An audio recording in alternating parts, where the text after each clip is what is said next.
Yes. Now, we don't know about you, but the breaking of a new day is all the drive that we need to get up and get it going. Yes, and if you need a little extra push, well, what do you think? We are here to do for you. Exactly, push man. you. Yes, that's our job, and we do find unlimited joy in doing so. Yes, now we cannot say it enough. We highly recommend that you ring in every day with your favorite breakfast show. Yay! Now, we can't ever go wrong that way, definitely, and you already know we're going to be giving you some solid entertainment for the next 1 hour and 45 minutes. I just want to ask, are you ready? Now, for all we have plans for you, make plans and make room. There is food, there is music, there is arts, and there is celebrity discussions. I find it very difficult to match her level of excitement every time I'm on with her, but I love it all the same, of course.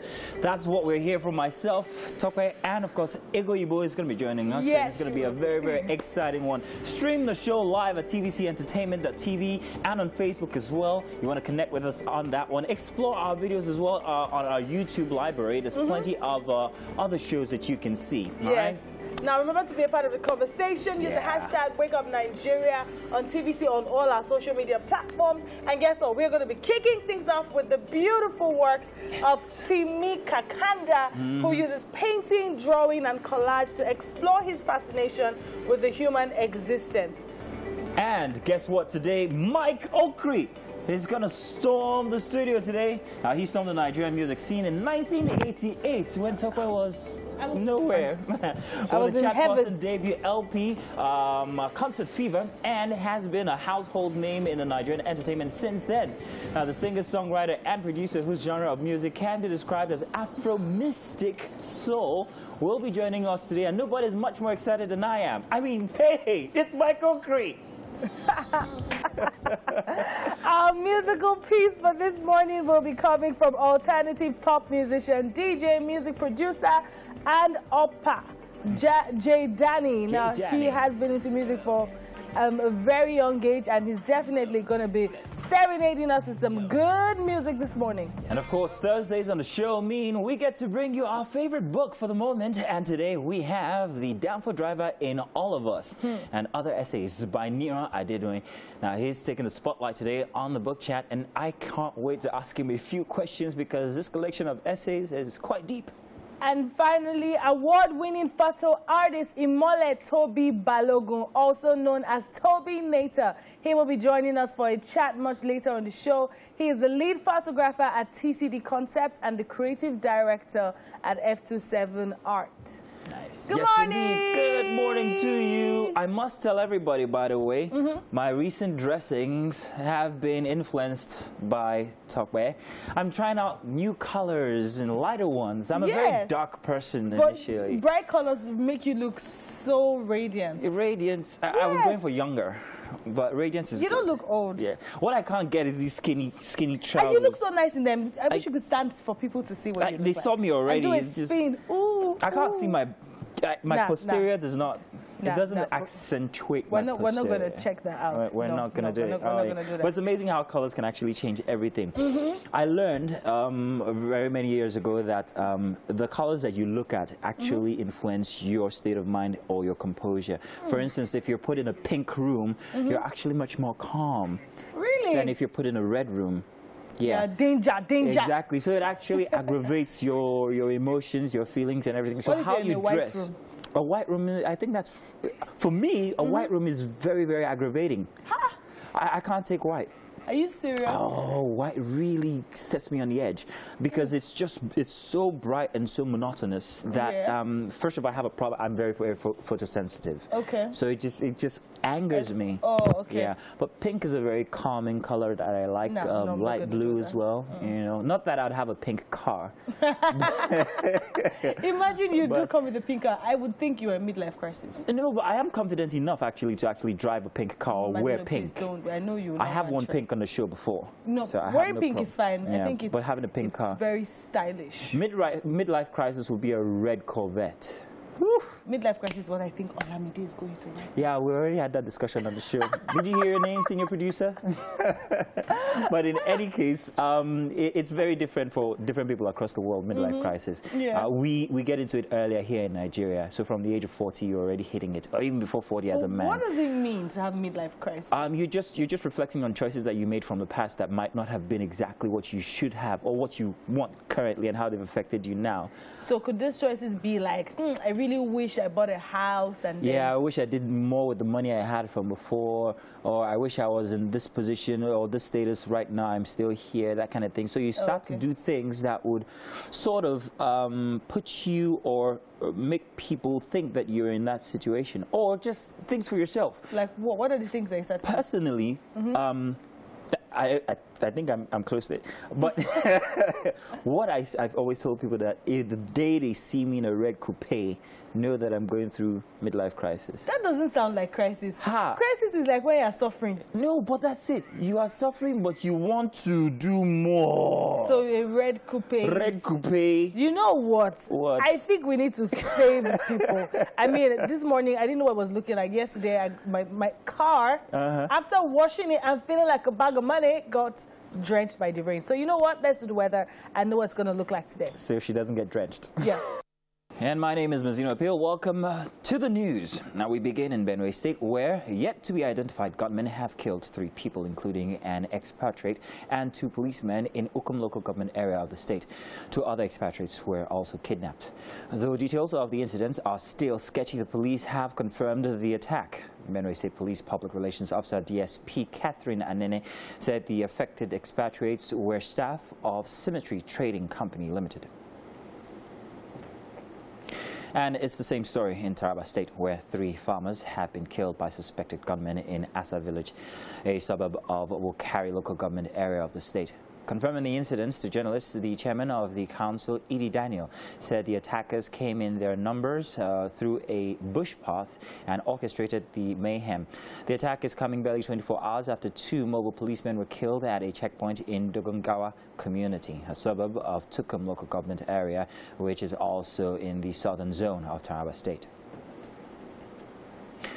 5 of the 39 abducted students of the Federal College of Forestry in Kaduna who regained freedom have been handed over to their parents by the state government officials. Officials say the students have undergone thorough medical checks, preliminary psychological evaluation, and certified physically and mentally stable. Governor Nasir El-Rufai has directed the Ministry of Human Services and Social Development in the state to offer direct support with the management of the students. Parents of the released students are grateful to God that their children have been released by the bandits. They pray that the remaining 34 students would be freed soon.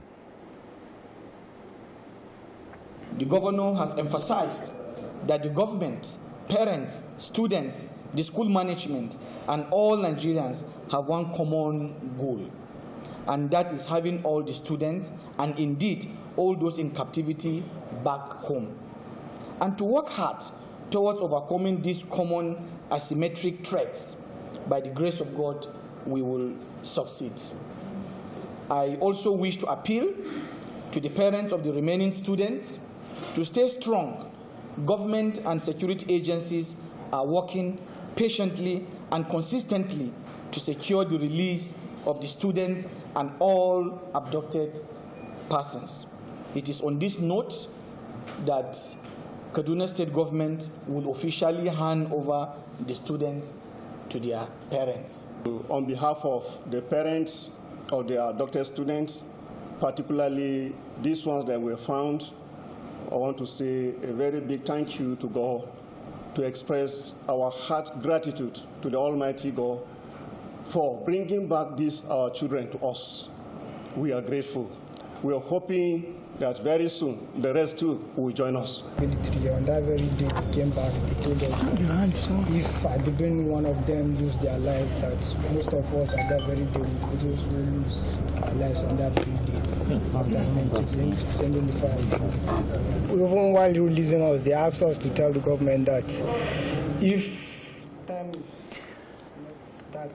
they don't pay their money early, that they are going to start killing most of our colleagues there.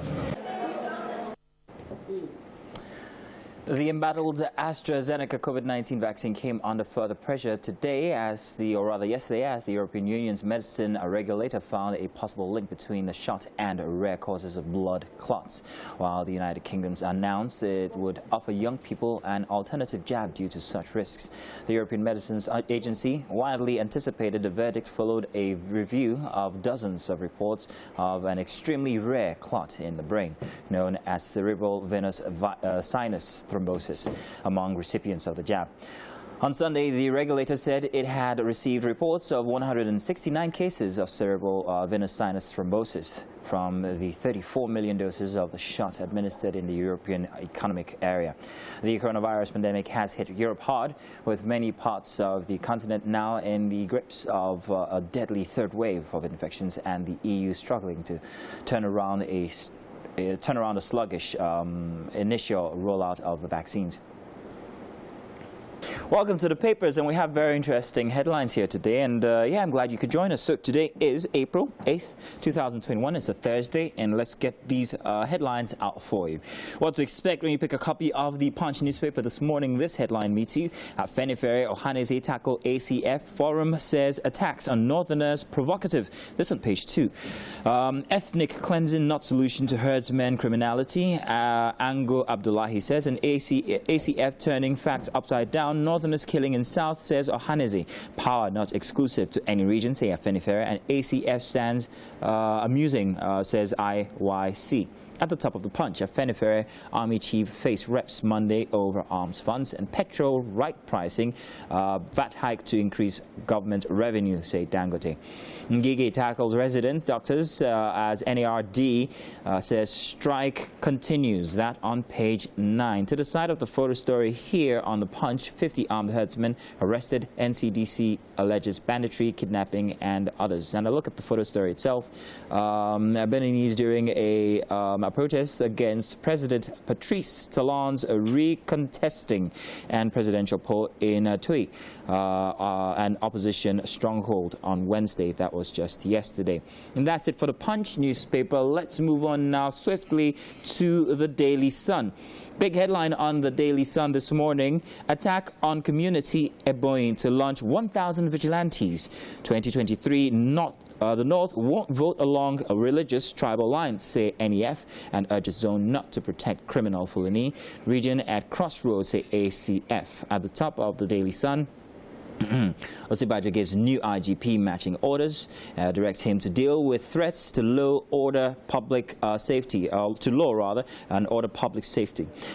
Police boss vows to focus on community policing, rejig operational strategies. At the bottom of the Daily Sun. And finally, we know politicians behind Imo attack, says Uzodimma, says he's working with security operatives to bring them to book. Abia extends curfew. Let's move on now to our next daily for this morning, and that is The Nation.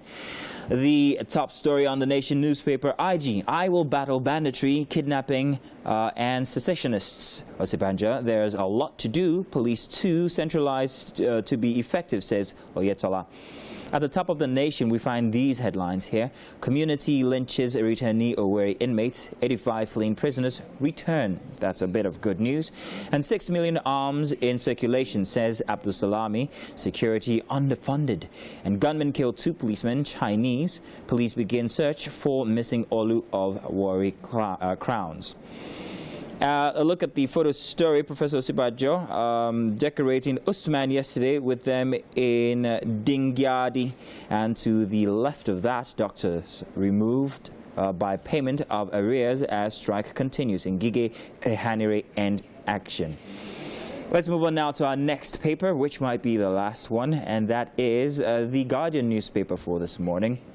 Our first big headline is over 6 million weapons with civilians. Abdul Salami raises the alarm, says 80,000 have died due to insecurity.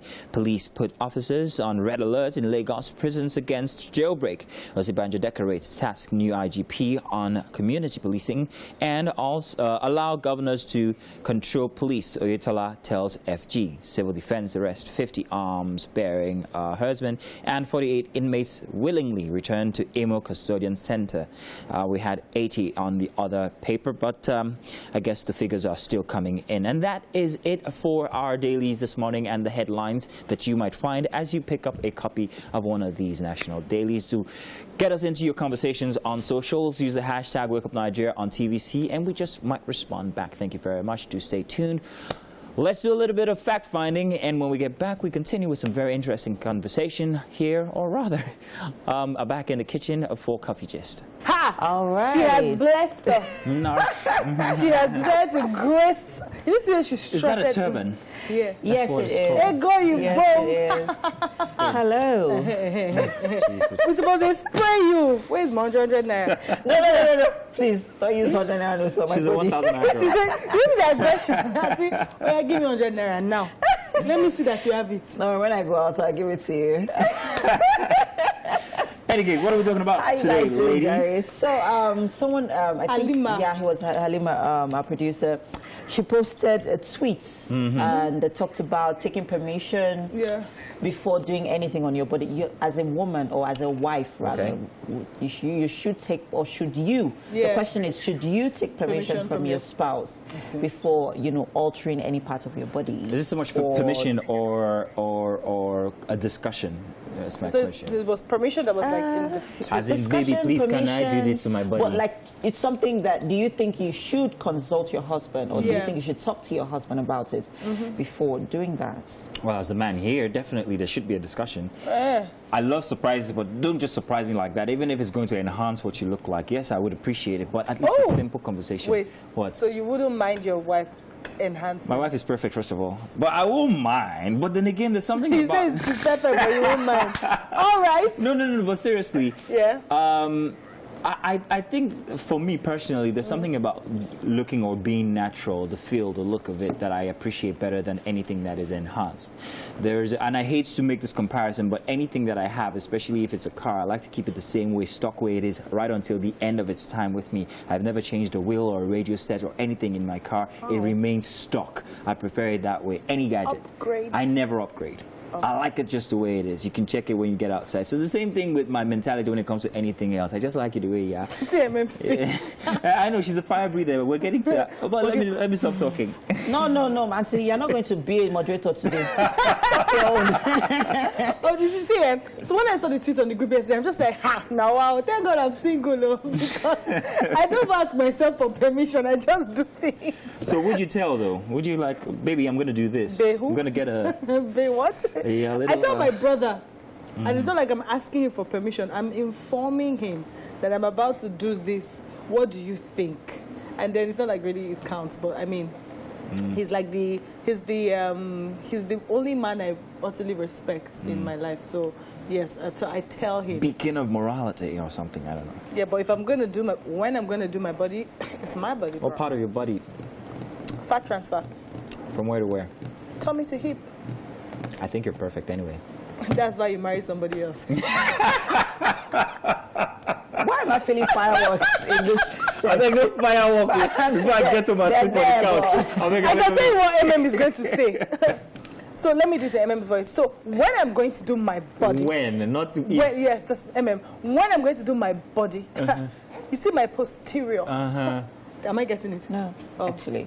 So what would it be? I had this discussion with my husband. You already did. Last year, to be honest, because I wanted to. Yeah, I was. So we talked about. We have agreed that we just want to have 2 kids. Yeah, and. I was talking to him about giving out my eggs. Yes, I'm done. Close shop. Yes. So I spoke to him about, like, I'd already called a few fertility clinics about, you know, giving out my eggs. And he was like, are you informing me or you are asking? And I'm like, but we have agreed that we are done. So, I mean, they're my eggs. Wow, it's not your own. I know how he would feel. Like there's a piece of my wife out there somewhere, and I don't know. It's not that it's someone's out there who bears your genes, but the fact that I don't know where this person is, that worries me. I'm not concerned. Why? I'm giving them out because I want to help someone else. Exactly. Who can't, you know, reproduce. That. But it's I'm making it easier for a family. I'm helping a family out there. So trust me, I'm not thinking about a piece of me being out there because I have given. So I'm not going to go finding out, oh, please, oh, who did people give my eggs to? OCD that I am, I can't stand it. I just want to know. If I'm going to sign such a contract, you have to let me know exactly where these kids are going to be. Why? You want to be their father in the future? No, I just want to know. There's something about knowing that gives me calm. I just want to know. That too. And then I think we also had a discussion about closing my fallopian tubes when I was pregnant. After during. You better go ahead and do that because yes. While I was pregnant, I had that conversation with him where I was like, I need to. I already discussed with the doctor about doing that, and he was like, we didn't talk about it. I'm wondering what it will be. I need to drink some more coffee, guys. This was quite intense. I told you, fire breather. She came. Tell you what we'll do. This might still continue, and you're welcome to actually tell us what you think. Give us your opinion. Use the hashtag #WakeUpNigeria on TVC. We'll be right back after this, but I have plenty to talk about even after we're gone off of the air here. Alpha. I mean... Patriarchy. No, that's not... Welcome back. You're on to Wake Up Nigeria, and of course with me this morning in the kitchen is Chef Ty. Hey. Good morning, everybody. Good morning. How are you doing? Wonderful. I always love your energy. You bring such energy to the kitchen every single time that you come. All right, so this morning, what are we making? This morning we are making spaghetti and chicken curry sauce. Spaghetti and chicken curry sauce. Okay, let's quickly talk about the ingredients. Of course, we are still, plating and, getting all the ingredients on the plates ready. But while I do that, let's talk about the ingredients we're working with. So firstly, we have the red bell pepper, yellow bell pepper, and green bell pepper. Okay. And the spring onions. Okay. All chopped up there. Then here we have the carrots. Here we have the onions and the chicken, which is, of course, the main part of the... Okay. All right. Great. And we have our pasta, all right, somewhere in the studio, in the kitchen. All right. So first of all, we are going to... I don't know if that is on. Can we check it out and see if that's on? Okay. All right. So while we are checking that out, this morning on the show, we are making pasta and chicken curry sauce. And we are getting things ready here in the kitchen, as you can see. Now, so pasta. I mean, everyone can probably make pasta, right? Yeah. Now, let's talk about the ingredients are on your screen right now, just in case you missed out on them. We have salt, we have carrots, and the rest of them here on the table, as you can see this spread. And this seems like a very easy recipe, right? Easy. All right. Can we explain the process? I know we are still going to come to the visual representation of the meal, but while we're at it, let's. Well, I'm just going to elaborate on the curry sauce. Okay. Everybody knows how to make pasta. Yeah. So how do you make the curry sauce here? Well, we first dice the onions. Okay. Stir fry the onions. Okay. Then we add in our bell peppers. Bell peppers, okay. And the spring onions. Okay. When that fries a little, we add in our broth. Yeah, our meat stock. Okay. And let that simmer up a bit. Add the chickens. And when it heats up, we mix the corn flour with water. Okay. That this thickens the sauce all together. Okay. So add some water, then add to the stir fry. Yes. Okay. So it shouldn't take long. So this thickens the entire sauce. Ready the sauce for the spaghetti. All right, fantastic. So I've always been curious. I mean, all those sauces, like they call some people call them gravies, some people call them sauce. So sometimes it's actually very confusing. Okay, so do you mind explaining? Well, it's a sauce because it's not soup. Okay. Or it's something that you can just add a few ingredients together. Okay. Anyways, let me get the pots while we get our meal ready. Okay, great. So let's just put it on from down there. Do you need the pan for the sauce? Yes, I need that. All right, great. All right. That's what I need, actually. Fantastic. Great stuff happening here on the show, people. And here in the kitchen is Chef Ty. We are making chicken curry sauce this morning alongside pasta. As you can see on the screen, are the ingredients we'll be working with this morning. We have our red, yellow, and green bell peppers already chopped and ready to go. All right, I also see that we're going to put in our vegetable oil very soon. Yes, very soon. All right, great. So there's a trick I use when making curry sauce. Just to add a little bit of sweetness to it, I always use coconut milk or just milk. So shortly before I, put in my corn flour, I add a little bit of milk to it and then stir it all together and just pour it in. So it gives it that creamy deliciousness that I personally love because I'm a sweet tooth. That's true. That's true. You can also add soy sauce. Oh yeah, soy sauce. Also add soy sauce. Yeah. At the end of the day, it depends on your personal preference. What you like. Yeah. I imagine. So, but I'm just keeping it simple. Okay. You can actually get creative when you're making your own curry sauce. Do you have any other ideas that for anyone watching right now who wants to be creative with, their sauce? Well, it's wonderful you mentioned coconut milk. You can actually grate in. Oh, the coconut flakes in it when you're done, right? It's wonderful. Fantastic. You can actually grate it, so you can get crazy with. So while we wait for our pots to heat up, we have some art display going on shortly in the couch with Tokwe. Hey, Tokwe. Thank you so much, Now we kick things off with the beautiful works of Timmy Kakanda. Now his painting, drawing, and collage explores his fascination with the human existence. He is one of Nigeria's contemporary artists whose works are widely collected both locally and internationally. Trust me, you will be blown away. Good morning. Good morning. Good to have you here. Thank you very much. I was telling you before we came on live, I'm like, your work, you're too proud. Like, I feel like you just sit and say, how am I going to blow their minds today? And how long does it take you to create all these pieces? I mean, per piece. How long did it take you to create this, for example? Well, from conception, idea conception to finish the piece, can take up to 3 weeks.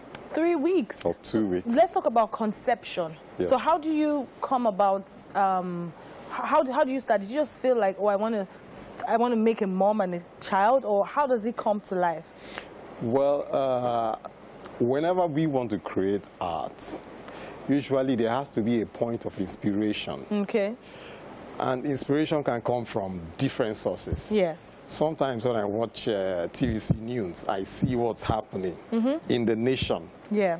It propels me to make a comment. Okay. But as an artist, the best way I can make a comment is through my art. So I create pieces that can reflect that issue that I see that's troubling me. That's troubling you. Aside from that, again, when I see beauty, when I see laughter, when I see joy, it propels me again to create art. In another scenario, I can see somebody, or maybe deep inside of me, there's that feeling to portray something like hope. Okay. Even though situations might look not too pleasant around us. So I create art. Okay. Then looking at our cultural background too, sometimes I'm motivated to create art to show our culture. Fantastic. So I create art based on multiple reasons.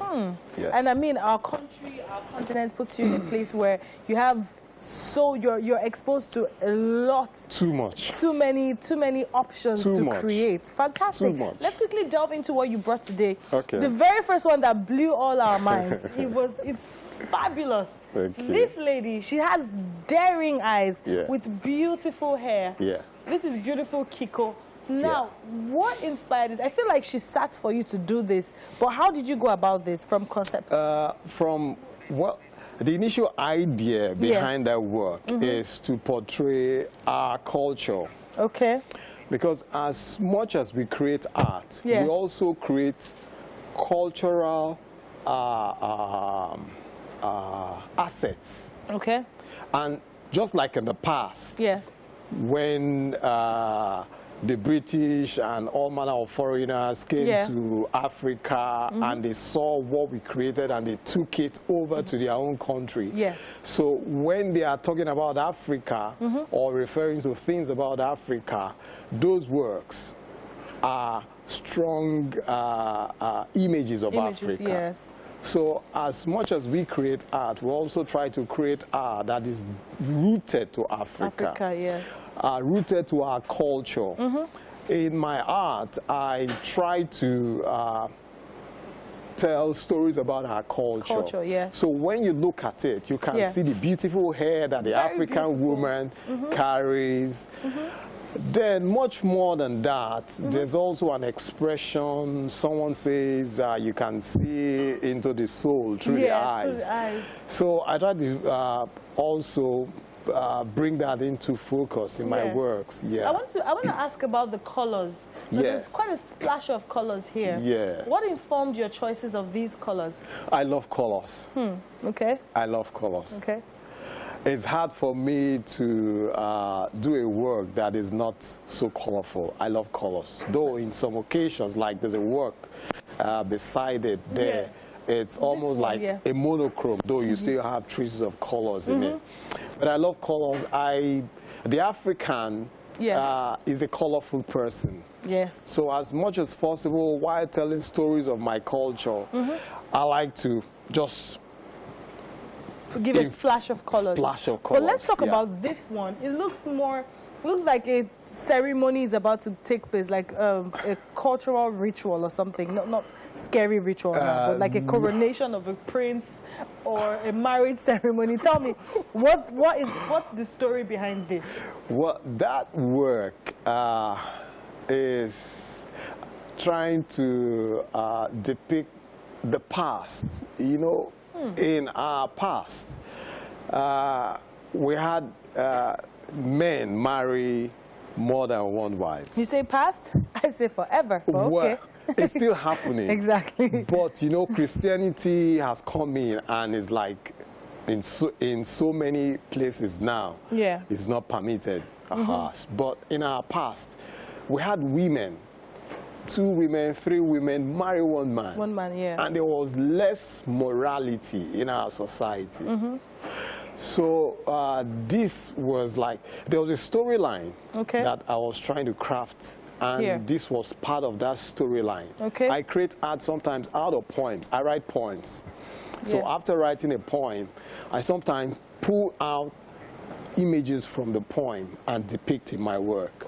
So that work came out of that storyline of our past, where we had less marital issues. Less moral issues or immoral issues in our little communities when women were, you know, attached to... That my laugh is not really... I know. Nah, we ain't gonna share. It doesn't work that way. Let's move on to this work here. Okay. So we have this, you're gonna have to help me. Okay. No, we could leave it there. Okay. Are you sure? So, yeah, it's fine. We'll just project the... No, it's fine. Let's bring it We'll out. project it on screen. Okay. This is the work. Yeah. Okay. So let's talk about it. You can see it. It's fine. Yeah. Yeah, so let's talk about this work. We have this mother with the child. Yes. And this is very African. Yes. Very colorful. Yeah. I want to know the poem or the story.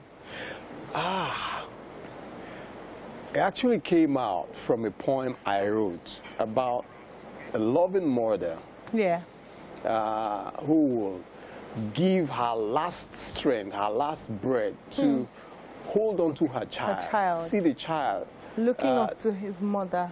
Grew up strong and will sacrifice her life for the child. Yes. I had a very loving mother. Oh. So this work is like portraying that, that theme of a loving mother and child. And also, this work is also like connecting to another poem I wrote about existence coming out from Africa, Yeah. Mother Africa. Mother So Africa. she represents Mother Africa. And this is, oh, Yeah. thank you so much. I must say this has been such an inspiring session with Yeah. you. I love the stories behind every piece of art. I love how you show Africa in such a colorful way. I love how you depict the African woman. It makes me so proud to be African. Thank you so much for being a part of the show today. You know, Artsy Thursdays is always beautiful. We get to exhibit beautiful works from beautiful creatives across our country, and of course our guest today was no different. We have so much more in store. I'm sure you're enjoying it. You do not want to go anywhere. We will be right back after this quick break. And if only you could contain me and put me in a bottle, I'd still be fizzing. Because we have in the studio here Mike Okri, none other, the one and only. I am so excited to have him in the studio. Now, Mike Okri stormed the Nigerian music scene in the 1980s, 1988 to be exact, with the chart-busting debut LP Concert Fever, and has been a household name in the Nigerian entertainment scene since then. Now, the singer, songwriter, and producer, whose genre of music can be described as Afro Mystic Soul, well, he's here with us today, and I am so excited to ask all these questions I've had for the better part of 35 years. Yeah. Yes, thank you for having me. Well, thank you very much for making it down here, sir. Last I heard, you weren't in Nigeria. You've not been in Nigeria for a bit now. Yes, that's true. Been, call it gallivanting. Oh, yeah, that's what you moving back call it. and forth, but Yeah. here I am. Well, it's fantastic to have you back here. You're welcome, sir. Amigo, sir. Friendo. Yes, sir. Top. All right, now let's get to the music. And these questions go back many, many years, like I said from before. Now, your music for our mothers was the quintessential party vibe. This is what they wanted to listen to on Friday nights when they were at rendezvous in Festac, or when they were at clubs on the islands. Night shift and everything. Now, that was an experience for you as a young man, making music in Nigeria, graduating from the Television Institute in Jos, and then coming over to Lagos and making such big waves. Now, how did that influence the kind of music that you made, Afro Mystic Soul? How did it influence in knowing that the people were just vibing to me at that time? I'm wondering whether it's anything to compare with what it is now. It's a combination of factors. I would say I was also, as a young man, listening to all genre of music. The likes of Fela, Anikulapo, Kuti, the likes of Johnny Hastrop of Mono Mono, and many more. King Sunny Ade, name it. Ebenezer Obey. And if I mention even some, I doubt if I know them, I wouldn't be surprised if I don't. Omoko. Have you ever heard of it? I've heard that. I've heard that. I've heard that. Those are days, those are music of past years. Yeah. And many more. We don't even want to talk about the foreign ones, like the Commodores, Brass Construction, Kool and the Gang, and many more. You were an icon, still are an icon. Especially in the 80s, our uncles we had this rebellious streak of uncles who had you as their icon. I wonder why that is so. I still remember Uncle Ima, and you were his biggest Nigerian icon. Yeah, well, when you mention songs like Time Now Money, of course, everybody knows that you just don't waste your time. And I also have uncles then that will tell you, you waste your time, you waste your money. And then other songs like Hear Your Mama, Hear Your Papa, and then things like that. Of course, it came from all learning how to really behave, being in the right place at the right time. That's the video we're playing right now. and so we all have been part of that discipline, so to speak. And I came out with that, and then involved that in my songs, and thank God for the longevity. Yes, indeed. You also had an influence on fashion as well. Did you know? Ooh, yes, you did. Tell me about it. Yes, you did. I even had to use a needle, and I treat everything like as if I'm a designer myself. Oh, you were. But I ended up with the likes of I don't know if she's still around, Malfechi, Kolawole Vaughn, and many more. Well, it is so exciting. I have so many questions now. But I want to talk about what music was like back then, what it is right now, especially noting the fact that you have been the vice president for P-Man. You're also an advocate for royalty, is it royalties for musicians. You're talking about MCSN at one time. Yes, I used to be a director with them. I still is, sorry. And these are the things that got me going. I really wanted to be involved from day one because when you have, like they say, when you make your money, you earn it. Yeah. At a point, we were not earning it. So when I got involved with MCSN, they taught me how to earn my money. Yeah. You know. Are you making money from your old tracks even right now? Yes, of course. You were the first person to be signed on to Sony Music. Exactly. CBS then. CBS back then. And then CBS became Sony Music. Yeah. And then Sony Music collaborated with Benson Hedges. So I would imagine that all of that was taken care of even back in the 80s. Oh, back in the day we had all that, except that, well, we were not really making money like we do now with the new technology of the internet where with a click of a button, a song could just sell worldwide at 99 cents.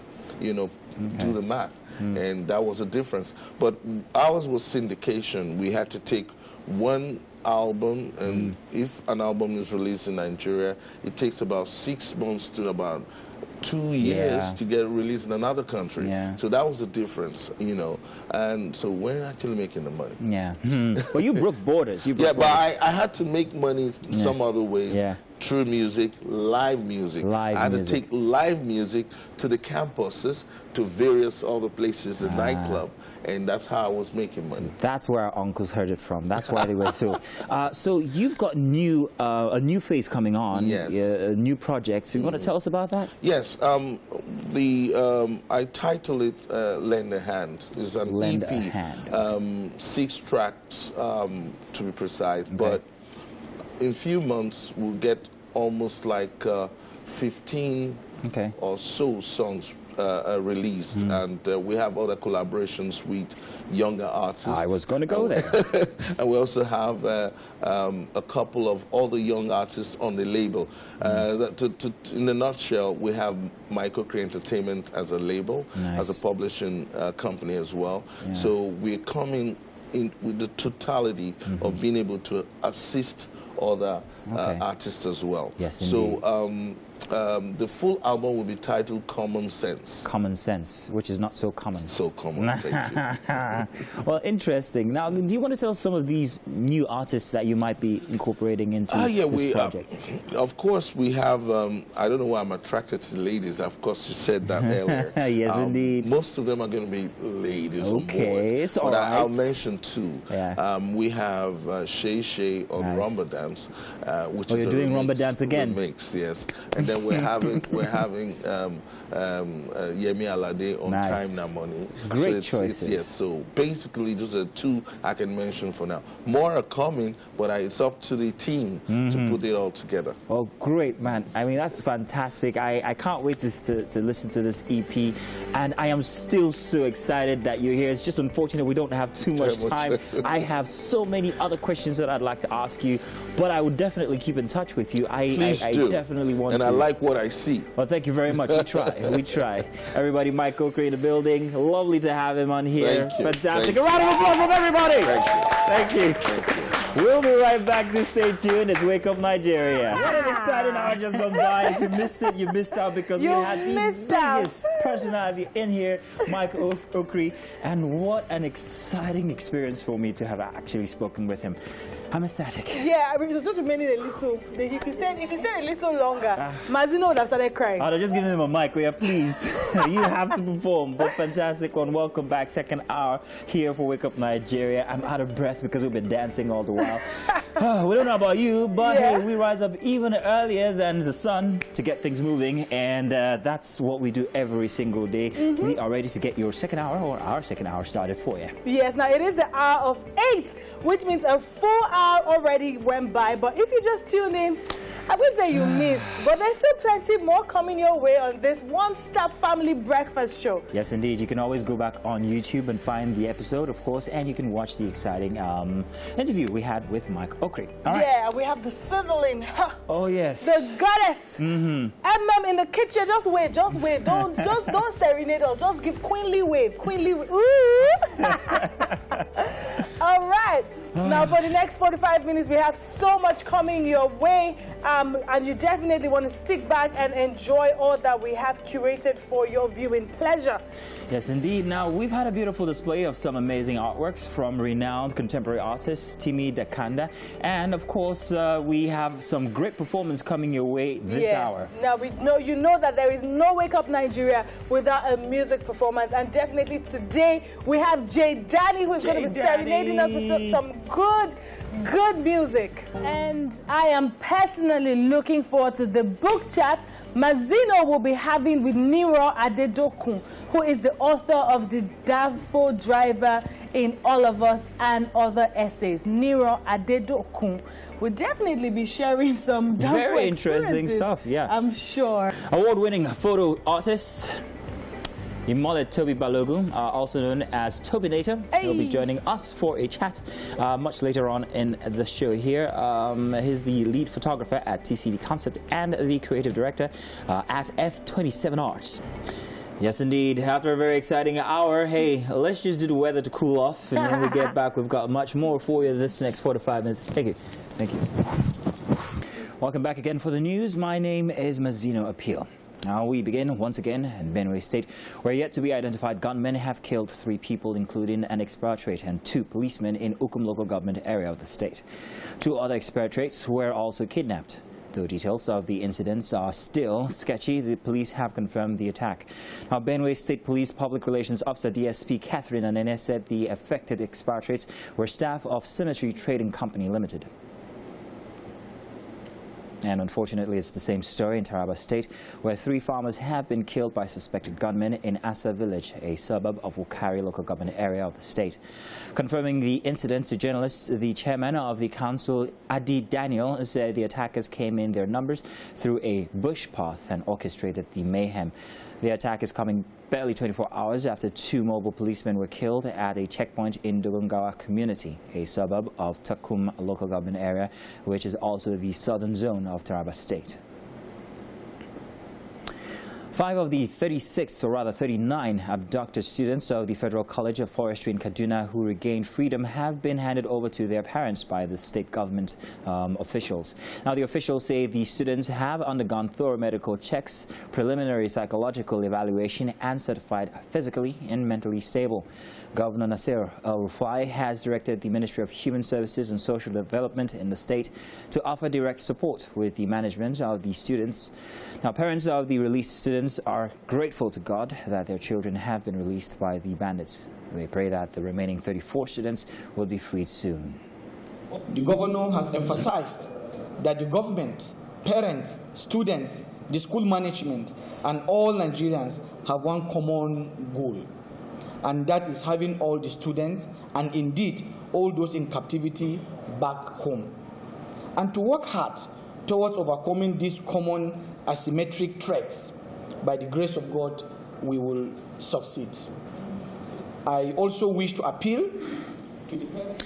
Now, the embattled AstraZeneca COVID-19 vaccine came under further pressure yesterday as the European Union's medicine regulator found a possible link between the shot and rare cases of blood clots, while the United Kingdom announced it would offer young people an alternative jab due to such risks. The European Medicines Agency widely anticipated verdict followed a review of dozens of reports on an extremely rare clot in the brain known as cerebral venous sinus thrombosis among recipients of the jab. On Sunday, the regulator said it had received reports of 169 cases of CVST from the 34 million doses of the shot administered in the European Economic Area. The coronavirus pandemic has hit Europe hard, with many parts of the continent now in the gripes of a deadly third wave of infection, and the EU struggling to turn around a sluggish initial rollout of vaccines. European Medicines Agency placed no new age restrictions on using the vaccine in people aged 18 and above, as some countries have done. And that's it for the news this hour. Do stay tuned. We have MM in the kitchen, and there's some lovely aroma coming from there. All right, thank you very much, Mazino. Welcome to the kitchen, guys. With me this morning is Chef Ty, and this morning we are making pasta and chicken curry sauce. great. And so far, let's run through the ingredients quickly. Go ahead. Okay, so I'm just going to start with... Let's talk about the ingredients, before we move on to... We have onions, yeah, chopped red, yellow, and green bell peppers. Okay. With spring onions, our chicken, our carrots, our cabbage. Yeah. And we have in here chicken broth. Yeah, chicken broth. And here we have our coconut cornflour mix. All right, so let's get cooking. So the first thing to go in is our onions. Our onions, okay. And we have our vegetable oil already cooking. So I noticed, Chef Ty, that you didn't take out the oil that you used in frying the chicken. So I'm guessing it's basically to retain the flavor from the chicken that the oil already has. So, okay. So we're going to, what's going in next? The bell peppers are coming in next. All right, great. And then what goes in afterwards? After the bell peppers, the chicken. Okay. And then at what point does the cabbage go in? The cabbage goes in now. Okay, because you still want to retain the freshness. Yes. Okay, great. The carrots will go in after we've added the chicken broth. Okay, all right. If you're wondering what a chicken broth is, so it's basically the that juice that you get from your chicken when you cook it. And yes, so we have it in here. It's actually, I mean, it basically is a very, very, it has that, it has that sweet taste that it gives to your curry sauce anyways. Yeah, and then our corn flour here acts as a thickener. But if you want to be, you know, creative, or, you know, then you could just add milk or coconut milk to it to just give, you know, it that extra flavor. All right, our onions is coming out nicely. Great. Next to go in now is our bell peppers. Yes, okay, bell pepper and spring onions. And spring onions, okay. So in here we have red, yellow, and green bell peppers with our spring onions. All right, great. And it's important that you take notes of the cabbage. So yes, the cabbage is going in last because you don't want it to wilt. Yes. Yeah, wilt in the sense that you don't want it overcooked, you don't want it soft. So we still want it to retain that freshness, that, you know, crunchy feel when you have your curry sauce. Exactly. Yes. Exactly. And if you're wondering where our pasta is, it's here and it's already cooked. You want to tell us anything special that you did with the pasta? There's nothing special about the pasta except. All right. So you just cooked it. Cook your pasta. Okay. However you like it. All right. So it's here and it's ready to go into our mouths and into our tongues. I already feel a rumble somewhere. It's a quiet one. That makes you and I. Sorry? That makes you and I. That makes it, oh, you see? All right. Okay, so our stir fry is coming on really nicely, and shortly we're going to toss in our chicken, our carrots, and the last thing going in. Also add at this point, if you like, you can also add crayfish too. Oh, wow, crayfish, interesting. That is going to give it a little bit of local flavor. Like that, like that, like that. All right, we have to take a quick break now. Wake Up Nigeria continues, people. Don't go anywhere. Yes, indeed. Thursdays on the show. Hey, that means we get to bring a book with us, and our favorite book this week is none other than this one, The Downfall Driver in All of Us by Nira Adedokun. Trust me, this is a very interesting read, and we have the man himself right here with us.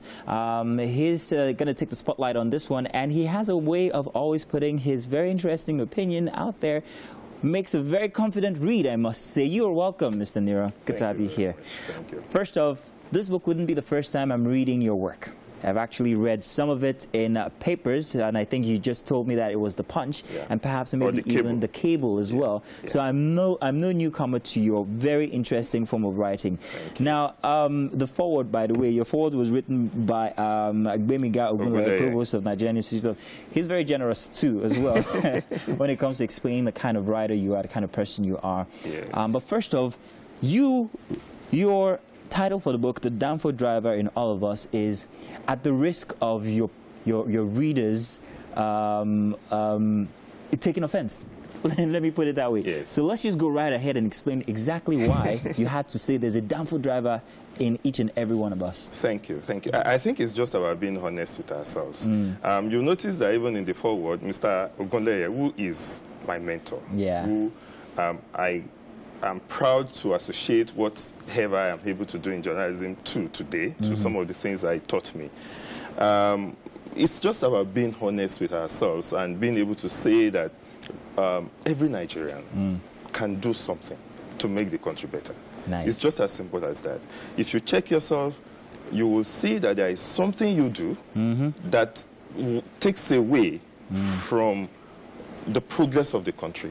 So if you introspect and you query yourself and decide to change, you just might be contributing to making Nigeria better. So essentially, that's where that came from. And I use the analogy of the downfall driver because I saw that quite a number of things that I'll notice in the Nigerian, which should try to change, could be seen in the downfall driver. The average downfall driver, everybody knows, very impatient, very arrogant, very takes advantage of any situation, self-centered and all. So I understand. I see that a bit in myself as well. I'll admit that. Now, these are a collection of essays from 2014 to 2018, or 19, if I'm not mistaken. 2013, so it makes for a very easy read. You can actually just pick one from the title or the list of subjects there and go to and read and feel very comfortable because there's a start and an end. However, you touch on very political topics in places. You also touch on entertainment. You touch on everything. You talked about Tiwa Savage. You talked about the church, which we're coming to in a bit. So my question is this a sense of advocacy for an individual or a try and make a movement as a collective for people? What is the purpose of putting together all of these? Well, the Punch, which I'm also grateful for, give me a platform to be able to express myself. So every week in, week out, I just look at topical issues, and whatever appeals to my fancy is what I treat for that week. Now, there is a unifying force in everything that I write, which is just that Nigeria can be better, and the citizen, should realize that he has a place, in the development of the country. So whether I'm writing about religion, whether I'm writing about politics, whether I'm writing about health or whatever, I always try to come to that point of making every Nigerian see that there is something you can do better to, for the country. So I like that you always give a suggestion at the end of every topic, which is very interesting. You also, in I think part 2 or part 3 of the book, talked about militants. And it's titled "We Kill Militants, but in Vain." You also talked about a paper put forward by a multinational, I think General Electric. Now, the paper sort of alluded to the fact that unemployment and poverty is responsible for our burgeoning population in Nigeria. And then you suggested that we get the younger ones more engaged so that we would actually lower the poverty rate and have more money to take care of education. And precisely. Now, if we were to do this as a nation, in your opinion, when would we start finding change or seeing or observing the change that we want? Because to me, it looks like it's a long way off, if you ask me. But the change could actually be immediate, because I think that this sense that people have that nothing is happening is a reason itself for despair. But if you see that something is happening and you really can point positively, to these things happening, I think people will have a sense that things will be better in future. The fact that you really don't see anything happening makes it look so bleak. Despondency. And so much despondency, and so people are prepared to just continue being the downfall driver. Exactly. So the ultimate effect will not be immediate. It will take some time, before we begin to see. But a sense of change would give me a better conditioning of myself. Exactly. So your mind is better conditioned, and you are relaxed, and you have hope. But the fact that people don't have hope now is the reason you see a lot of these things. And it's interesting because, like in what I wrote last week, I was asking myself, how are we, ordinary citizens, able to see these things, and those who govern us cannot see? Because all the things that are happening now, the banditry, all these things were things that I could tell, from about 5-6 years ago. You see some of those in the things. This article that you referred to, we kill militants but in vain, for instance. I remember when government was when IPOB was proscribed and the military started an operation. I was saying that you are just driving these people underground, and it won't pay the country. The same thing for the Islamic movement. You know, so basically that's just. So do you agree with that paper by General Electric? Do you think poverty is the reason why our population is burgeoning? I think so. Well, yeah, to a large extent, yes. Because a lot of people still don't understand that it's important for them to just give back to the number of children that they can take care of. You know, so so poverty and ignorance, I will say, are a combination, but they work hand in hand most of the time. You know? I wanted to touch on so many topics. Of course, there's so many articles in here that we can't possibly, I mean, 10 minutes is not enough for us to talk about, but there was something about spirituality. One of your articles was the church, tithe, and the rest of us. You described democracy. Well, you kind of like made similarities between democracy and the church. I really wanted to take your take on tithing. Tithing, okay. But if I ask you real quick, can you tell us in 30 seconds, what's your take on tithing? I think it's a personal thing. I tithe. I believe in it. It works for me. And I think it's personal. So the point is that if someone believes in it, leave him to do it. It's not your money. It's his money. Okay. If you don't believe in it, I won't fight you. It's your own belief, and you are entitled to it. So that's where the issue of democracy comes in when you talk about it. Wow. Okay. Well, thank you for keeping it 30 seconds because we are out of time. But Nero, fantastic book here. Thank you. I suggest that if you have the time this weekend, you pick this up and you read. You can find it online as well, I bet. It makes for a very confident, easy read, and your choice of words and the way you make it very, very comfortable for people. Although sometimes your grammar is... I was going to thank you for your kindness, but you just eat me now. Thank you. Good. Thank you very much, Nero. We're glad to have you here, and we're looking forward to more of your articles. We'll find them, we'll search them out, don't you worry. Thank you. Welcome back, people. And of course, we are joined by award-winning photo artist Imole Toby Balogun, also known as Tobinator. Yeah. And he's joining us, of course, this morning to talk about, his craft as a photographer. And, of course, he's the lead photographer at TCD Concepts and a creative director at F27 Arts. Welcome to the show. Good morning. Hiya. Good morning. Good morning. First of all, your hair, though. How long have you been growing this hair? You shouldn't have talked about it. That's the point.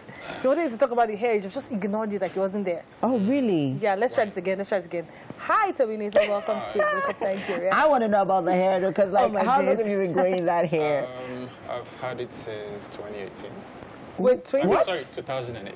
I want to say, 2018. No, 2008. Okay, can you try to pull it out? Let me see if Let's see how long. Is it longer than this, or you've just been longer tucking it in? So nice. So I just have to be humble. Thank God we have long hair. Can't be humble. Yeah. So. All right, now let's talk about you as a photographer. You've been doing this for what now, 10 years? For so long. 13 years? 13 years. Yeah. Interesting. How's the journey been? It's been good so far. Like every teen creative, you have your ups and downs. Okay. But for me, I feel like the rewarding part has been, manifested more than, the other parts of things. So now, 13 years of your life, let's talk about the beginning stage. How was it like for you discovering that you wanted to be a photographer? Did you always want to be a photographer all your life, or did you stumble on it? Well, I wouldn't say I stumbled on it. Okay. Because my mom owned cameras, right? Oh, okay. And I was this guy that was... She owned or sold? Owned. Yeah. Okay. So she had this film cameras. Yeah. And then I can recollect that she would take pictures of us okay. regularly. So it was kind of a thing that started from when we were children. Okay. But over time, I got myself a camera phone. Okay. And then started taking pictures as well from school. Yeah. And then it transitioned into being a graphic designer. Okay. And then when I got to uni, I just decided to, focus on photography. Talking about graphic designing, I've noticed that a lot of photographers who also have that graphic design skill are quite exceptional with their work. You can tell from their work how it's different. Yeah. It's so. Almost every photographer have that skill? Must you be able to hone those skills of a graphic designer? Not really, but it helps when you have the eye and when you understand design as well. Because there are like different rules that actually guard photography. Right, so you need to know how to compose, you need to understand colors, and it sort of helps when you already have like the knowledge of how to mix these things up or how to like, you know, make these things happen prior to. So I want to talk about you moving from TCD photography. We have F27 Arts, and F27 Arts blew when there was the very popular marathon, and you took that. Would I call it? Aerial view. The aerial view of everybody running. Now, how did you, because it's one thing to see people running and it's another thing to know what it would look like taking such a shot. So what inspires your choices? Okay, so for that shot, I had originally wanted to participate in the marathon. Right, but my kids did not come in on time because I had to go to work as well. So I just felt like, okay, you know what, I'm going to run with these people and then film it regardless. But then while filming it, I saw these people just gathering. They were impatient, right? Everybody was feeling somehow because time was literally going. So I just felt like, okay, you know what, it would be nice to actually see what these guys look like from the sky, right?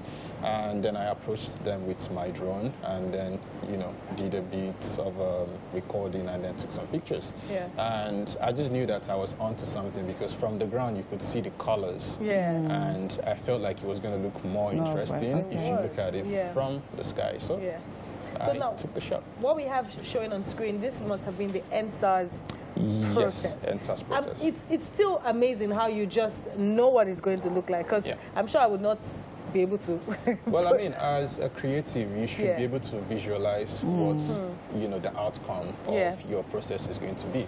So for me, I can literally imagine what the result is going to be. Because photography can be like mathematics, or it's sort of like mathematics. You need to know the numbers, you need to calculate certain things, you need to like literally add numbers together to arrive at, you know, the result, which is the pictures. So I mean, I know that we are going to check out a few of your pictures while you talk about them, but while we are getting ready for that, you talk about being a creative. That means that's a skill that as a photographer you need to have. But have you ever experienced a block, or there are times where, you know, you're at a certain place and you're like, what's happening? Like, those creative juices are not just flowing. Yes. I think it happens to writers as well. I think they call it writer's block. When that happens to me, I travel. Travel to where?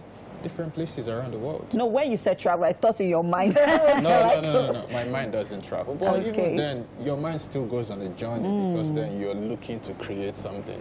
But for me, I just step away from, you know, the hustle and bustle of Lagos or even Lagos mainland or island and then go to the beach, you know, or go to other states within Nigeria. So the last time I went to Obudu Resort, and, you know, I went there to experience what the beauty, you know, that we have in Nigeria is. And from there, took some shots and came back and, you know.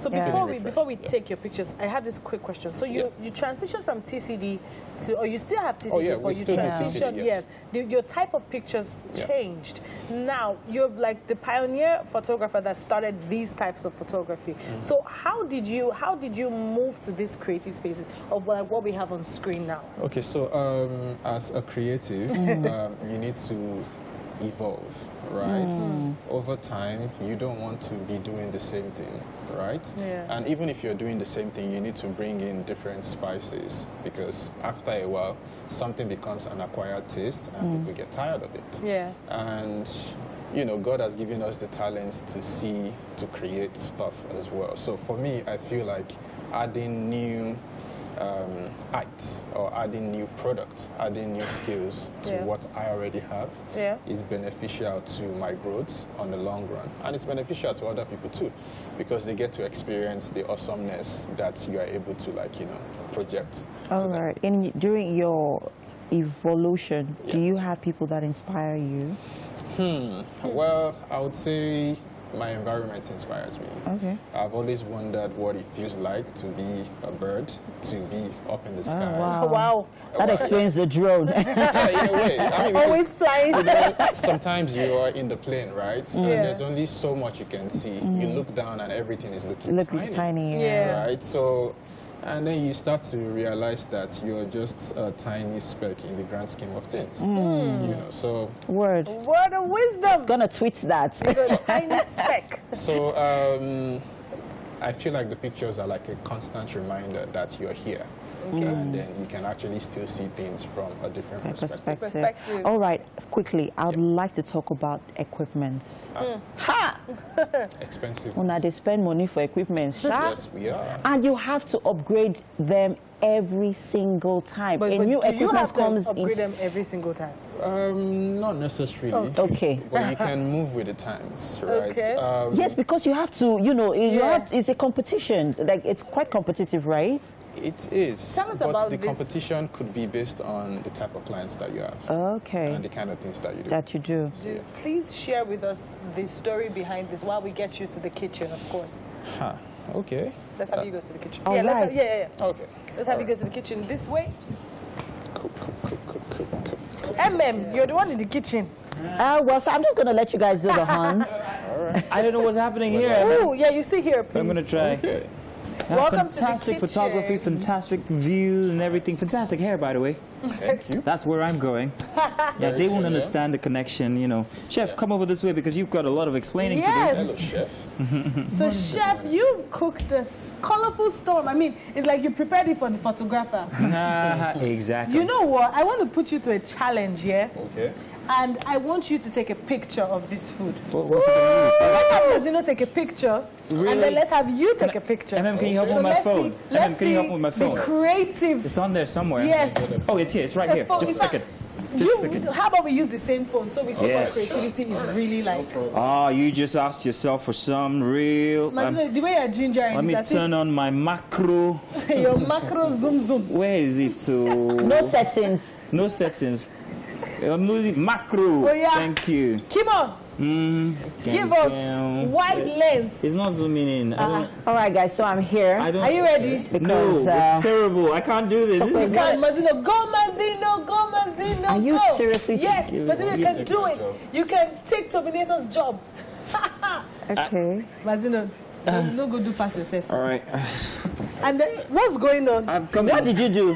How's that? What did I do wrong? What did you do? Was it terrible? No, it's not actually. It's not. Is it? See? Okay. All right, so while we are allowing Turbinator to give Mazino a run for exactly. Quickly, Chef Ty, tell us what you put together here in the kitchen. This is spaghetti and chicken curry sauce. Okay. I might take In the curry sauce, we have our green bell pepper, red bell pepper, yellow bell pepper, spring onions, onions, curry, nut cubes, and chicken. Yes, of course. And this looks really delicious. Turbinator, I know that you're in your elements, but What's it look like? please have a sit while we have you, you know, looks like the give us a verdict. Looks like what? The food. It looks like the food. Can I see what it looks like? Is anybody? Same phone, Mazino. Go on. I don't understand. Why is it different? It's different angle. Different So angle. we have you taste the food and give our chef a rating. Rating all over what? What's the number? 1 to 10. 1 to 10. Okay. This our guest looks like he's going to start. You can start from anywhere. You can start from the chicken sauce. All right. The chicken sauce works. And then put a bit of this pasta so you taste it all together. So I'm not supposed to finish it? You finish no, it. It's yours. I finish it. Okay. It's all yours. Because I've been looking at it backstage. Right? Okay. Let us know what you think quickly. Try with the sauce. The spaghetti wants to shame me. Let's have you try with the sauce. Oh, wow. Okay. Yeah, there you go. Nice. So we are going to share. We're going to share a picture of Mazino's photo and Turbinator's photo on our social media chat page, and let's have you do the rating. That's a mouthful. like it, love it, enjoyed it? Going for more of the sauce, I see. Yeah, coming from the sauce side. Yeah. Nice. Fantastic. I give him a 9.5. That's a good one. Exactly. That's an A++. Well done, Chef Time. All right. Thank you so much. Thank you so much, Tobinator. Thank you very much, Tobinator. Fantastic. Thank you, everyone, for being a part of the show. And what's happening tomorrow, Mazino? It's game day! It's been such an interesting time. You guys are savage. But it's been an amazing time on the show. Remember to join us tomorrow, 7 a.m. to 8:45. We love you guys. Your view is next. Stick with us. Mwah. Bye-bye. Bye.